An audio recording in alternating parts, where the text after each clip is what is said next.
I'm working with Senator Mike Rounds from South Dakota, a Republican. This is a bipartisan bill on the Respect Act. And the Respect Act would repeal these old, historic, racist laws that contributed so much trauma and were really the laws behind the subjugation of Native people that are still on the books.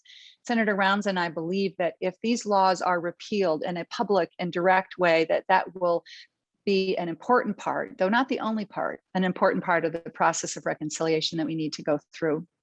There are many other laws that we want to kind of clean the books, to go through, to find all of the examples of it. And I think that in that process, not only get them out of federal statute in the United States, but to attempt again to use that as a learning experience to fully understand our history, and then move down the path of reconciliation and change. Because it's important, of course, to understand the history, but then you need to look to see how is that history affecting the opportunities, the freedom, the sovereignty of Native people today, and then what do we need to do to repair that?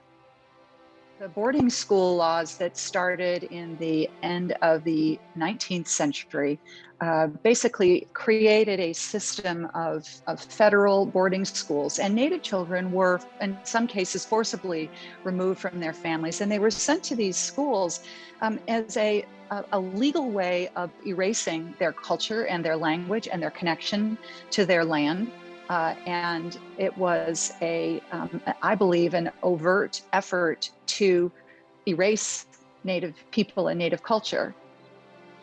The impact of boarding schools on Indigenous communities and Indigenous families in Minnesota is still very real. I mean, it's very hard to talk to any Dakota or Ojibwe person in Minnesota who doesn't have a direct family story to tell about grandparents, in many cases, disappearing to go off to boarding school.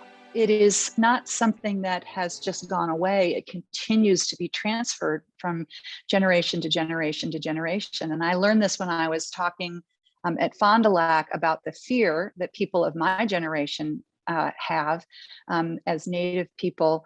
It's a kind of a combination of fear about speaking your language, but also a sense of shame that you can't speak your language. And that is a traumatic thing to have to go through. And I think that is one example of how the impact of the boarding school movement continues to have implications for people today in their communities.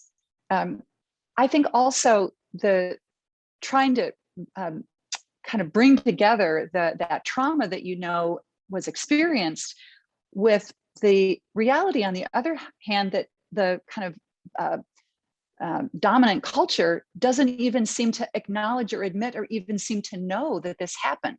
And I challenge anyone to imagine what it would be like if your grandparents had been whisked away and then often put into forced labor themselves, farmed out to work as domestic workers or agricultural workers.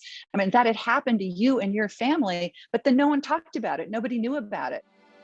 Our bill, the Respect Act, we started before this tragic uncovering of graves at boarding schools in Canada.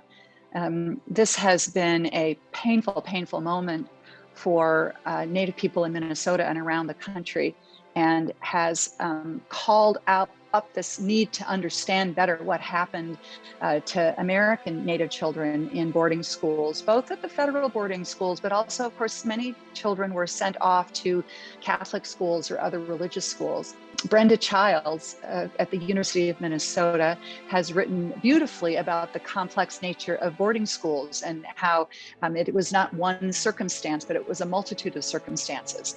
The fundamental value, though, is that it is wrong, it is immoral to forcibly remove children from their family, particularly with the overt goal of stripping them of their language and their culture and their sense of connection to the land that is their homeland.